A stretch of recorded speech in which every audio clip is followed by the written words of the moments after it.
मायावती क्या चाहती हैं? देखिए, 2024 की लड़ाई की जब भी बात होगी, आज कल या आने वाले दिनों में, उसमें एक बहुत बड़ा राइडर है, और राइडर मायावती का मिजाज, मायावती का स्टैंड। मायावती यूपी की पॉलिटिक्स में एक हार्ड बार्गेनर रही हैं। ये वक्त के साथ हम सब ने देखा है, महसूस किया है, और मायावती अभी भी उसी लाइन पे चल रही है।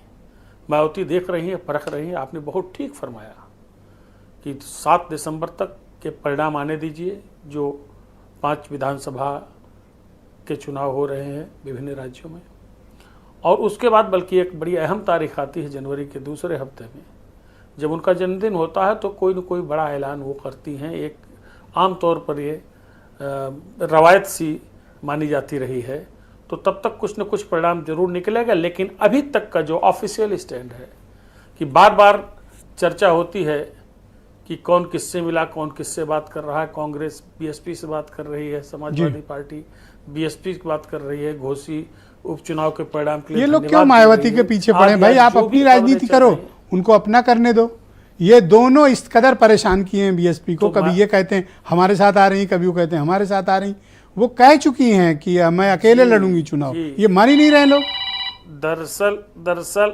दरअसल यही है जो मायावती की अहमियत है। मायावती की विधानसभा में 1 सीट है, इस पे किसी को नहीं जाना चाहिए। मायावती का अपना मुकम्मल वोट बैंक दलित जो है उसका शेयर बहुत घटा है, इस पे नहीं जाना चाहिए। मायावती यानी बीएसपी अकेला ऐसा फैक्टर है जो तय करेगा कि उत्तर प्रदेश में भारतीय जनता पार्टी को जो पिछले 2 चुनावों का बम्पर रिजल्ट पाने का तजुर्बा है वो जारी रहेगा, या फिर पूरे देश में एनडीए। हेमंत जी, एक चीज की क्लैरिटी दीजिए। जो विभिन्न दलों, नो डाउट मायावती बहुत ही सीजन, बहुत ही समझदार और उत्तर प्रदेश की नब्ज समझने वाली लीडर हैं। 4 बार चीफ मिनिस्टर रही हैं। उन्हें तो पता होगा ना कि अकेले जाना खाई में कूदने जैसा है। मैं आपको यही तो बता रहा हूं। आपने बहुत सही शब्द कहा, आपने खाई में कूदने। मैं इसको एक पॉलिटिकली सुसाइडल स्टेप मानूंगा। कोई मानेगा, कोई लेमैन मानेगा। तो क्या मायावती ऐसा करना चाहेंगी? बिल्कुल नहीं। मायावती वक्त के साथ देख रही हैं, और आपने यही एक पंक्ति कही थी कि वो देख रही हैं कि उनका फ़ायदा किस में है, किन परिस्थितियों में क्या फ़ायदा है। और मायावती, जो मैंने एक शब्द कहा, एक वाक्य कहा कि हार्ड बार्गेनर हैं, हमेशा हमने देखा है। मायावती पहले अपनी पूरी कीमत, यानी उनकी जो भूमिका है, उसकी जो एक्चुअल वैल्यू है। जी, आपने 2 बार का हार्ड बार्गेनर, फिर सामने मैं आपको याद दिलाना चाहता हूं कि महागठबंधन था, 38 सीट मायावती को मिली थी, 38 सीटें लड़ने के लिए। तब मायावती और उनकी पार्टी की पोजीशन दूसरी थी। आज अगर वो किसी के साथ अलायंस में आती हैं तो आज के हिसाब से उनके पार्टी का आकलन किया जाएगा। मौजूदा परिस्थिति बताती है कि उनके पास 12.5% का वोट शेयर है। लेकिन मौजूदा परिस्थिति ये भी बताती है कि उनके पास 10 लोकसभा के सदस्य हैं। 2014 में उनके पास 0 थे।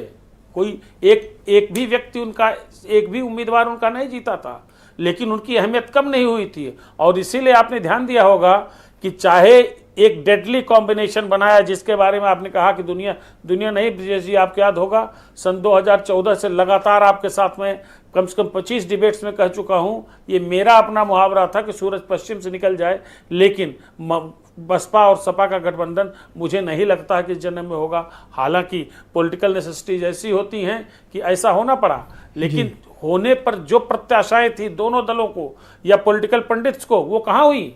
वो तो इससे बड़ा कोई डेडली कॉम्बिनेशन यूपी की तो आपके हिसाब से मायावती कब तक निर्णय करेंगी? पॉलिटिक्स चलती है दिसंबर के अंतिम सप्ताह तक या फिर जनवरी? हाँ, मुझे लगता है कि मायावती की प्रायोरिटी में सबसे पहले विधानसभा के चुनाव हैं, इनके परिणाम देखेंगी।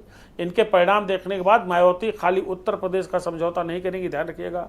मायावती अपने आप को पैन इंडिया तो नहीं, बल्कि हिंदी हार्टलैंड में वो यूपी के अलावा भी कुछ सीटें जहां मजबूत लड़ सकती है। इस राउंड का अंतिम सवाल आपके लिए, क्या मायावती आज इस राजनीतिक स्थिति में है कि वो पॉलिटिकली हार्ड बार्गेनिंग कर सके या निगोशिएट कर सके मौजूदा राजनीतिक परिस्थिति में?